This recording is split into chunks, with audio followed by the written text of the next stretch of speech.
Hello everyone, good morning. আমি আবারও চলে এসেছি তোমাদের সাথে একটা নতুন ভিডিও নিয়ে। আজকে তোমাদের সাথে শেয়ার করব আমি একটা রেসিপি ভিডিও। আজকে আমি বানাবো ভেজিটেবিল চপ। তো সবার রেসিপি তো আলাদা আলাদা হয়, আমি যেভাবে বানাই তোমাদের সাথে আমি সেটাই শেয়ার করব আজ। আচ্ছা, এবার বলি ভেজিটেবিল চপ বানানোর জন্য আমি কি কি উপকরণ নিয়েছিলাম। প্রথমেই লাগবে বিট, গাজর, আলু, তারপর লাগবে বাদাম আর একটা টোস্ট বিস্কুটের প্যাকেট।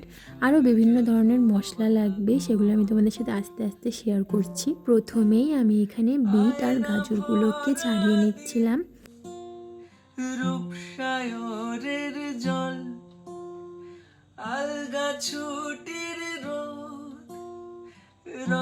আর আমি যখন এখানে বিট গাজর কাটছিলাম, আমার সাথে কে আছে দেখবে? এই দেখো, আমার ভিডিওর পার্টনার। ও কিন্তু আমার সাথে সব সময়ই থাকে, প্রায়ই তোমরা ওকে দেখতেই পাও। তো আমার বিট গাজর ছাড়ানো কমপ্লিট হয়ে গেছে। তারপরে আমি ভালো করে আবারও একবার ধুয়ে নিয়েছিলাম। তারপর অনেকেই তো এই বিট গাজরটাকে ছোট ছোট করে কাটে তারপরে রান্না করে, কিন্তু আমি এটাকে গ্রেট করে নিয়েছিলাম যাতে একটু ভালোভাবে সেদ্ধ হয়, তাই জন্য। তারপরে কিন্তু এখানে আমি আলুটাকেও সেদ্ধ বসিয়ে দিয়েছিলাম আর হয়েও গেছে। তারপর আমি এখানে একটা ভাজা মশলা তৈরি করছিলাম, যেখানে ছিল 5 ফোড়ন, জিরে, 2-4টে শুকনো লঙ্কা আর কয়েকটা গোলমরিচ দিয়েছিলাম আমি ঝালের জন্য। ভাজা মশলাটাকে কিন্তু আমি শিলে বেটেও নিয়েছিলাম। তারপর এখানে আমি একটা কড়াই বসিয়ে দিয়েছিলাম, যাতে দিয়েছিলাম সর্ষের তেল আর ফোড়নে 5 ফোড়ন। 5 ফোড়নটা ভাজার সময় দেখবে একটা সুন্দর গন্ধ বেরাবে। তারপর আমি দিয়ে দিয়েছিলাম এখানে বিট গাজরটাকে। তারপর একটু ঢাকা দিয়ে দিয়েছিলাম।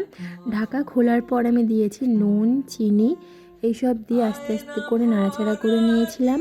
বিট গাজরটা ওদিকে সেদ্ধ হতে থাকুক, চলো আমরা বিস্কুটের গুঁড়োটা বানিয়ে নিই। বিস্কুটের প্যাকেটটাকে কেটে ছোট ছোট টুকরো করে আমি মিক্সির বাটিতে দিয়েছিলাম, আর মিক্সি করে নিলেই দেখবে এরকম একটা গুঁড়ো তৈরি হয়ে যাবে। তারপর এদিকে আমি ঢাকনা খুলে দেখেছি যে বিট গাজরটাও সেদ্ধ হয়ে গেছে। তারপর দিয়ে দিলাম সেদ্ধ করা আলু আর বাদাম। যেহেতু এটা ভাজা বাদাম ছিল তাই আর আমি ভাজিনি, তোমরা যদি কাঁচা বাদাম দাও তাহলে কিন্তু ভেজে নিতে পারো। আর দিয়ে দিয়েছিলাম এখানে যে ভাজা মশলাটা তৈরি করেছিলাম সেটা। এটার জন্য কিন্তু দারুণ একটা গন্ধ আসে আর ফ্লেভারও আসে। তো এরপর তো আমি নামিয়ে নিয়েছিলাম। তারপর তোমরা যে যেমন শেপ দিতে চাও, আমি এরকম লম্বা লম্বাই দিয়েছিলাম। আর বিট গাজরটা একটু ঠান্ডা হলে কিন্তু এটা করতে হয়। আমার কাছে যেহেতু অল্প সময় ছিল তাই জন্য আমি একটু গরম গরম ছিল যখন তখনই করে নিয়েছিলাম। তারপর ময়দা বা কর্নফ্লাওয়ারের সাথে কোট করে তারপর বিস্কুটের গুঁড়ো দিতে হবে। এরকম করে কিন্তু দুবার করতে হবে, তাহলে তোমাদের একটা মোটা একটা কোটিং আসবে আর খেতেও ভালো লাগবে। একটা একটা করে কিন্তু আমার সবগুলো চপই ভাজা কমপ্লিট হয়ে গেছে। আর আমি একটু পেঁয়াজও কেটে নিয়েছিলাম। তারপরে এখানে পোকো, পুকু সবাই খাচ্ছিল, ওরাও বলেছিল ভালোই হয়েছে খেতে, আর আমিও তারপর খেয়ে নিলাম। রান্না বান্না খাওয়া দাওয়া সবই তো কমপ্লিট হয়ে গেল। তো এবারে আমি আমাদের রান্নাঘর গোছাই। তোমাদের সাথে দেখা হবে আবার পরের কোনো ভিডিওতে। আজকের মতো এইটুকুই, টাটা, বাই।